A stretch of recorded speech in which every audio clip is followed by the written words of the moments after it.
ಹರಕೆ ದೀಪನ ಬೆಳಗ್ಸ್ಬಿಟ್ ಬಾ ಅಮ್ಮ. ಹಾಗೆ ಆಗ್ಲಿ ಪುರೋಹಿತ್ರೆ.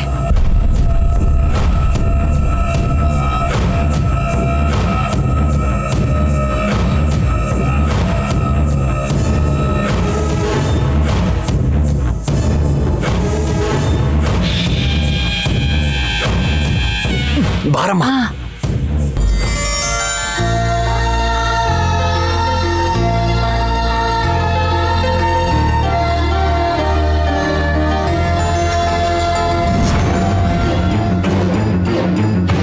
ಅಮ್ಮ, ಇವಾಗ ವೈದೇಹಿ ಕೂಡ ಆ ಹರಕೆ ಚೀಟಿ ತೆಗಿಬೇಕಾ? ತೆಗಿಬೇಕು. ಅದ್ರಲ್ಲಿ ಏನ್ ಬರ್ದಿರುತ್ತೆ ಅದನ್ನ ಮಾಡ್ಬೇಕು.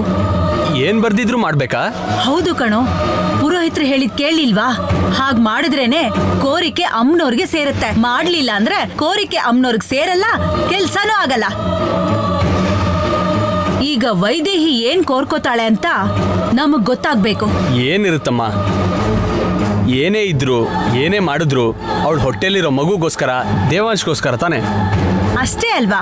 ಹಂಗಾದ್ರೆ ಅವಳು ಪ್ರತ್ಯೇಕವಾಗಿ ಏನ್ ಬೇಡ್ಕೋತಾಳೆ ಅಂತ ತಿಳ್ಕೊಳ್ಳೋವರೆಗೂ ಯಾಕೆ ಕಾಯ್ಬೇಕಮ್ಮ?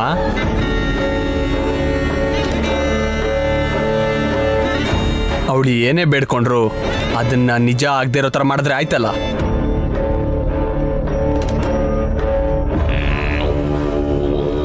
ಅವಳು ದೇವ್ರ ಮುಂದೆ ಕೇಳ್ಕೊಂಡ್ರೆ ಅದನ್ ತಡಿಯೋದಕ್ಕೆ ನಮ್ ಕೈಲಿ ಹೇಗೋ ಸಾಧ್ಯ? ಆ ಹರಕೆ ಚೀಟಿನ ನಮ್ ಪರವಾಗಿ ಉಪಯೋಗಿಸ್ಕೊಂಡ್ರೆ ಆಗೋಯ್ತಲ್ಲಮ್ಮ. ಅದೇಗೋ? ವೈದೇಹಿ ತೆಗಿಯೋ ಚೀಟಿಲಿ ಅಭಿಷೇಕ ಮಾಡೋ ಅಂತನೋ ಪ್ರದಕ್ಷಿಣೆ ಹಾಕು ಅಂತನೋ ಬಂದ್ರೆ ಈಸಿಯಾಗಿ ಮಾಡ್ಬಿಡ್ತಾಳೆ. ಅದೇ 100 ಚಾವಟಿ ಏಟ್ ತಿನ್ಬೇಕು ಅಂತ ಬಂತು ಅನ್ಕೋ, ಅಂಥದ್ ಇರ್ಬೇಕಲ್ವೇನೋ? ಇದ್ದೇ ಇರುತ್ತಮ್ಮ. ಅಲ್ಲಿ ನೋಡು, ಚಾವಟಿ ಇಟ್ಕೊಂಡು ನಿಂತಿದ್ದಾನೆ.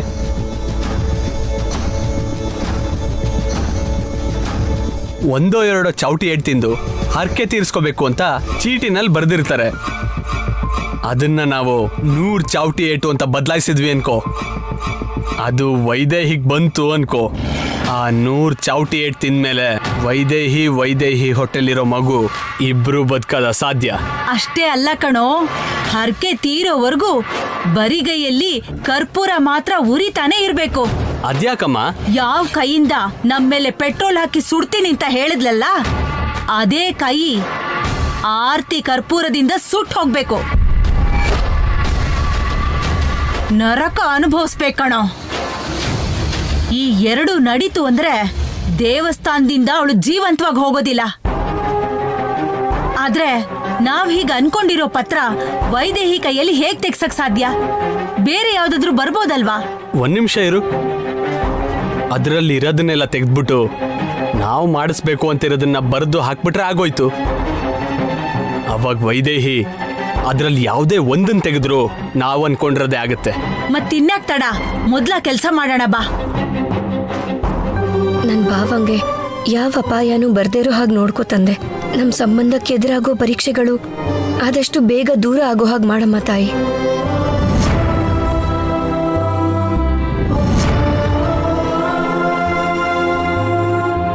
ಇವತ್ತು ಹರಕೆನ ಮುಗಿಸುವಂತ ಶಕ್ತಿ ಕೊಡಮ್ಮ ತಾಯಿ.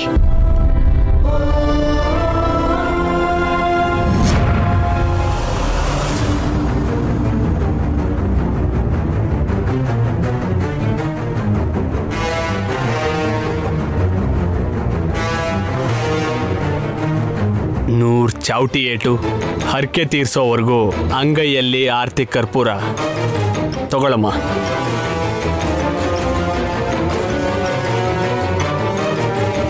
ಇದಿಷ್ಟು ಸಾಕಾಗತ್ತ ವಾಲಿ? ಸಾಕಾಗುತ್ತಮ್ಮ. ಎಲ್ಲಾದ್ರಲ್ಲೂ ಒಂದನ್ನೇ ಬರ್ದಿದ್ದೀವಿ. ಅನುಮಾನ ಏನು ಬರಲ್ಲ ಅಲ್ವಾ? ಸೇಮ್ ಹಾಗೆ ಇದೆಯಲ್ಲ, ಖಂಡಿತ ಡೌಟ್ ಬರಲ್ಲ. ಅದರಲ್ಲಿರೋ ಚೀಟಿನ ತೆಗೆದು ನಾವು ಬರ್ದಿರೋ ಚೀಟಿನ ಅದರೊಳಗೆ ಹಾಕಿದ್ರೆ ಆಗ ವೈದೇಹಿ ಯಾವುದೇ ಚೀಟಿ ತೆಗೆದ್ರು ಅವಳಿಗೆ 100 ಚಾವಟಿ ಏಟು ಮತ್ತೆ ಆರ್ತಿ ಕರ್ಪೂರ. ಸರಿ, ಬೇಗ ಮಾಡು.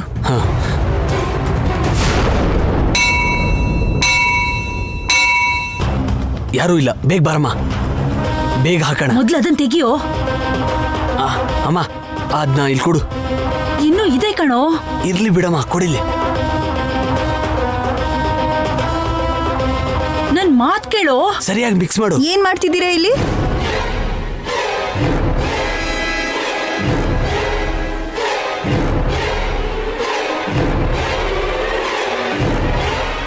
ನಿಮ್ಮನೆ. ನೀವು ಹರಕೆ ಹೊತ್ತಿದ್ದೀರಾ?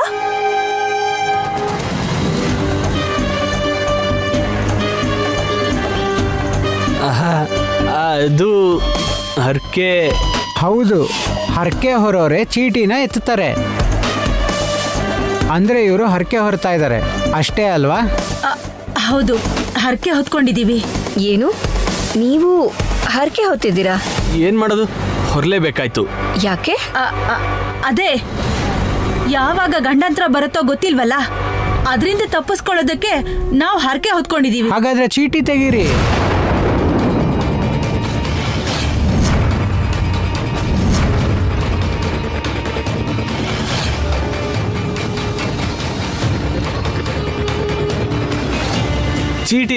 ಚೀಟಿ ಯಾಕೆ?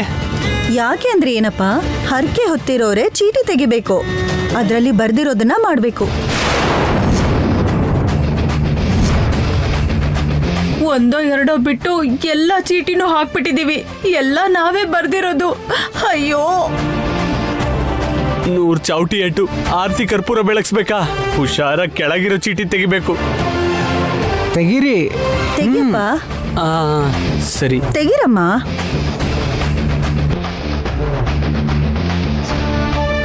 ಹರಕೆ ಹೊತ್ತಿದ್ದೀನಿ ಅಂದ್ರಲ್ಲ, ಯಾಕೆ ಯೋಚಿಸ್ತಾ ಇದ್ದೀರಾ? ತೆಗೀರಿ.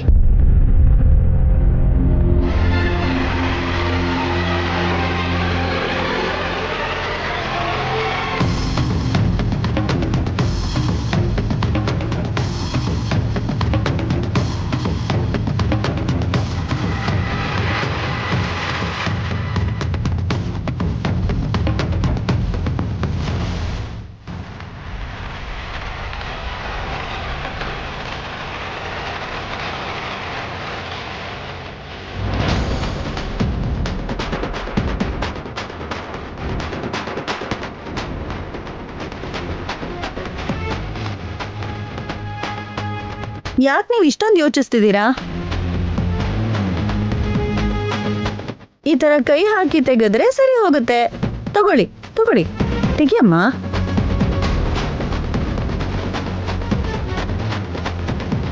ಏನಾಯ್ತು ಅತ್ತೆ, ಯಾಕೆ ಯೋಚಿಸ್ತಾ ಇದ್ದೀರಾ?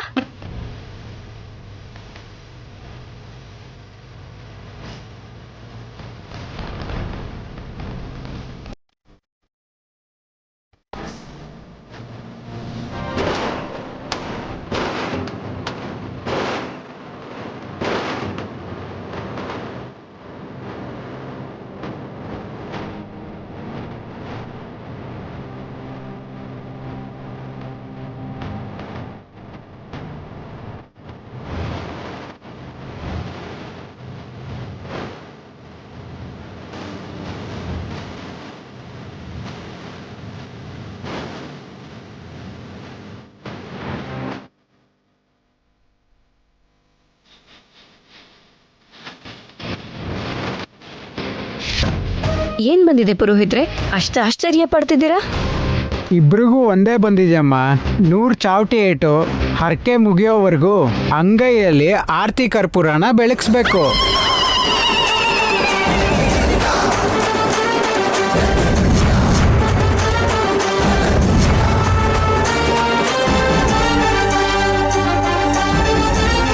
ನೀವು ತುಂಬಾ ಅದೃಷ್ಟ ಮಾಡಿದ್ದೀರಾ ಅತ್ತೆ. ಅಮ್ಮನವರು ಈ ತಾಯಿ ಮಗನ್ನ ಇಬ್ರನ್ನು ಸಮಾನವಾಗಿ ನೋಡಿದಾಳೆ. ಅಲ್ದೆ 100 ಚಾವಟಿ ಏಟಂದ್ರೆ ಮಾಮೂಲು ವಿಷಯನಾ? ತುಂಬಾ ದೊಡ್ಡ ವಿಷಯ. ಒಂದೊಂದು ಏಟ್ಗೂ ಅಮ್ಮ ಅಂತ ಆ ತಾಯಿನ ನೆನೆಸ್ಕೊಂಡ್ರೆ ಸಾಕ್ಷಾತ್ ಅಮ್ಮನೇ ಕಣ್ಮುಂದೆನೆ ಬರ್ತಾಳೆ. ನಮ್ ವಿಷಯ ಬಿಡು, ನೀನು ತೆಗಿ, ನಿನ್ಗೇನ್ ಬರುತ್ತೋ ನೋಡೋಣ. ನೀವು ಚೀಟಿನ ತೆಗೀರಿ.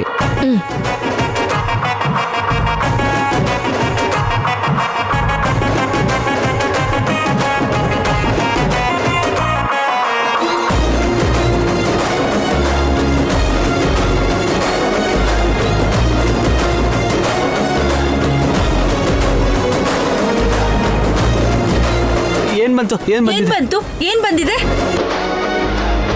ಅಮ್ಮನವ್ರಿಗೆ 108 ಪ್ರದಕ್ಷಿಣೆ. ಆ,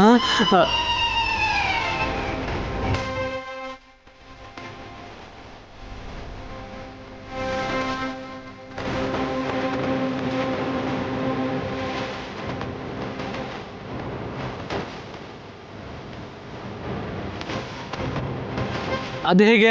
ನಮಗೆ ಮಾತ್ರ ಚಾವಟಿ ಏಟು, ಇವಳಿಗೆ ಬರೀ ಪ್ರದಕ್ಷಿಣೆನಾ? ಅಮ್ಮನವ್ರಿಗೆ ಯಾರಿಗೇನ್ ಕೊಡ್ಬೇಕು, ಯಾರ ಹತ್ರ ಏನ್ ಮಾಡಿಸ್ಬೇಕೋ ಚೆನ್ನಾಗಿ ಗೊತ್ತಿದೆ. ನಾವು ಬರ್ದಿರೋದು ನಮಗೆ ಬಂದು ಮಿಕ್ಕಿರೋ 1-2ರಲ್ಲಿ ವೈದೇಹಿಗೆ ಬರೋದು ಅಂದ್ರೇನು? 100 ಚಾವಟಿ ಏಟು, ಆರತಿ ಕರ್ಪೂರ, ಅಯ್ಯೋ ದೇವ್ರೆ. ಅಮ್ಮ, ಇಲ್ಲಿ 8 ಗುಡಿ ಇದೆ. ಆ ಗುಡಿಗಳನ್ನ ಒಂದೇ ಗುಡಿ ಅಂತ ಭಾವಿಸಿ ಅದ್ರ ಸುತ್ತ 108 ಪ್ರದಕ್ಷಿಣೆ ಹಾಕಿ. ಹಾಗೆ ಆಗ್ಲಿ ಪುರೋಹಿತ್ರೆ.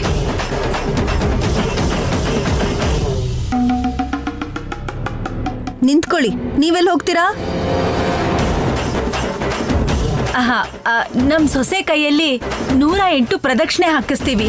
ಮೊದ್ಲೇ ತಾಯಿ ಬೇರೆ ಆಗ್ತಿದ್ದಾಳೆ. ಬೇಕಾಗಿಲ್ಲ ಅತ್ತೆ, ನಂದನ್ನ ನೋಡ್ಕೋತೀನಿ ಬಿಡಿ. ನಿಮ್ ಹರಕೆ ನೀವು ತೀರ್ಸಿ. ಇನ್ನು ನೀವೆಲ್ಲ ಹೊರಡ್ಬೋದು. ಚಾವಟಿ ಹರಕೆಗೆ ಸಿದ್ಧ ಮಾಡ್ಕೋತೀವಿ, ನೀವು ಸಿದ್ಧವಾಗಿರಿ. ಎಲ್ಲ ಅಮ್ಮನವರೇ ನೋಡ್ಕೋತಾರೆ.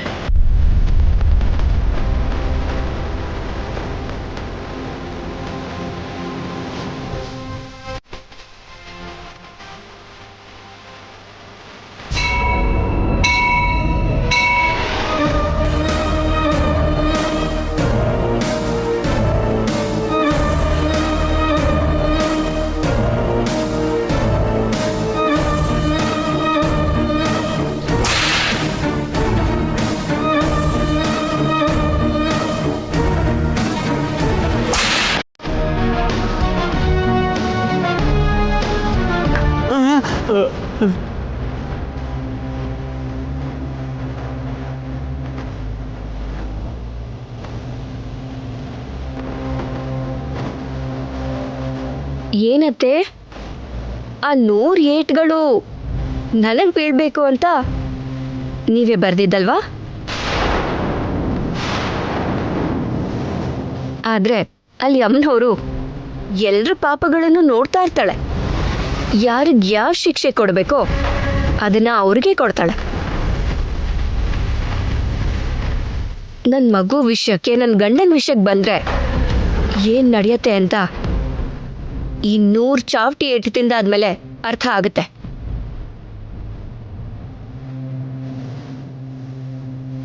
ಅದಾದ್ಮೇಲಾದ್ರೂ ಬುದ್ಧಿ ಕಲ್ತ್ಕೊಳ್ಳಿ.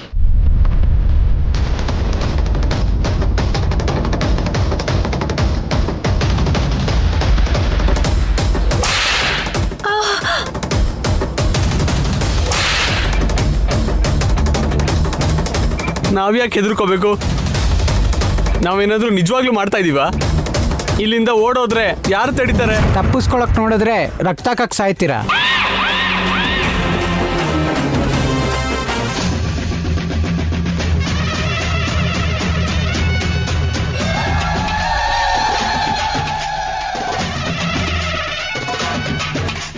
ಶುಕ್ಲಾಂಬರದಂ ವಿಷಂ ಶಶಿವರ್ಣಂ ಚತುರ್ಭುಜಂ ಪ್ರಸನ್ನವದನಂ ಧ್ಯಾಯೇ. ಇದು 108 ಮಂತ್ರಪುಷ್ಪ.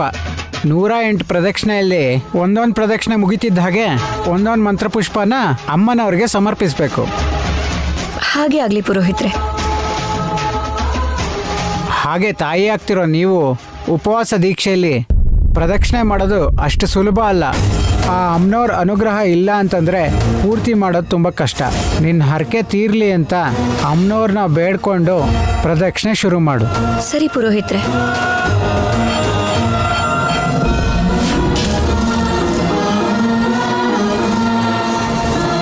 ಅವ್ರ ಮೋಸ ಕುತಂತ್ರಗಳು ನಮ್ಮ ಸಂಬಂಧನ ಹಾಳು ಮಾಡೋ ಹಾಗಿದೆ. ಭಾವಂಗೇನು ಅಪಾಯ ಆಗುವಂತ ಕನಸು ಬೇರೆ ಬಂದಿದೆ. ಅದೆಲ್ಲ ದೂರ ಆಗ್ಬೇಕು. ಅದೆಲ್ಲ ಕನಸಾಗಿ ಉಳ್ದು ಹೋಗ್ಬೇಕು.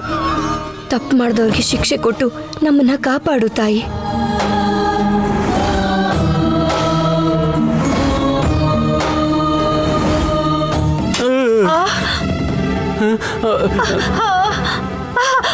ಅಮ್ಮ ಅಮ್ಮ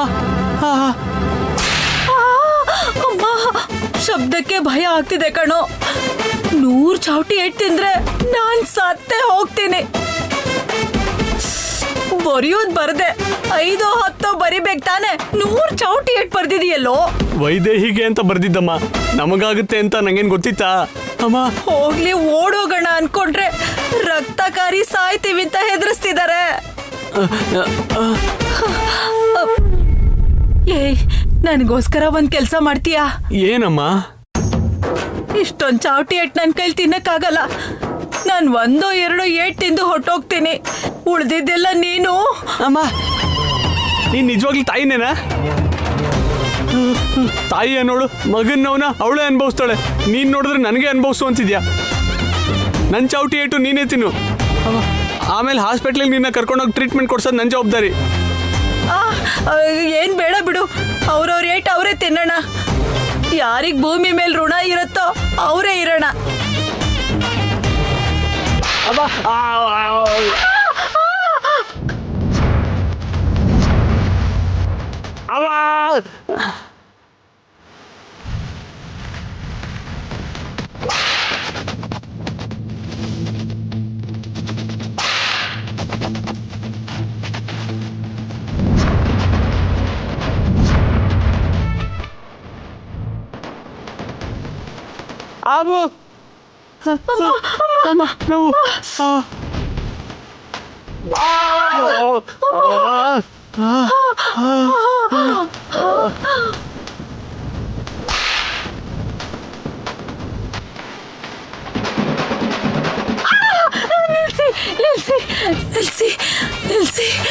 ಈಗ ಮಧ್ಯದಲ್ಲಿ ನಿಲ್ಸ್ಬಾರ್ದಮ್ಮ. ನನ್ಗೊಂದು ಚಿಕ್ಕ ಸಂದೇಹ. ಇದುವರೆಗೂ 100 ಚಾವಟಿ ಎಟ್ಟಿಂದು ಯಾರಾದ್ರೂ ಬದುಕಿರೋ ದಾಖಲೆ ಇದೆಯಾ? ಏನೋ ಇವಾಗ ನೀವು ಬದುಕಿದ್ರೆ ಬದುಕ್ದಂಗೆ, ಹೋದ್ರೆ ಹೋದಂಗೆ. ಏನೋ ಇದು? ಅಲ್ಲ 100 ಚಾವಟಿ ಏಟು ನೀವೇ ಬೇಕು ಅಂತ ಬರ್ಸ್ಕೊಂಡು ಇವಾಗ ಹೊಡ್ಸ್ಕೊಳಕ್ ಭಯಪಟ್ರೆ ಹೇಗೆ?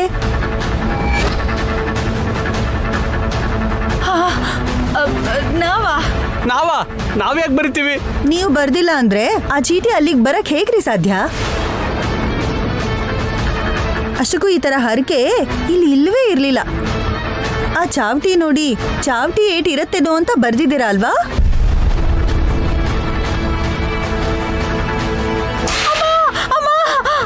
ಇದು ಅಮ್ಮನವ್ರ ಅನುಗ್ರಹನೇ, ಅದಕ್ಕೆ ನಮ್ಗೆ ಬುದ್ಧಿ ಬರೋ ಹಾಗೆ ಮಾಡಿದ್ದು.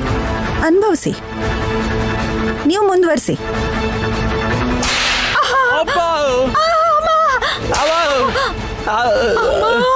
ನಮ್ ಸಾವು ನಾವೇ ಹತ್ರ ಕರ್ಕೊಂಡ್ವಿ ಅಮ್ಮ. ಬುದ್ಧಿ ಹೋಗ್ಲೇ ಇರ್ಬೇಕಿತ್ತು.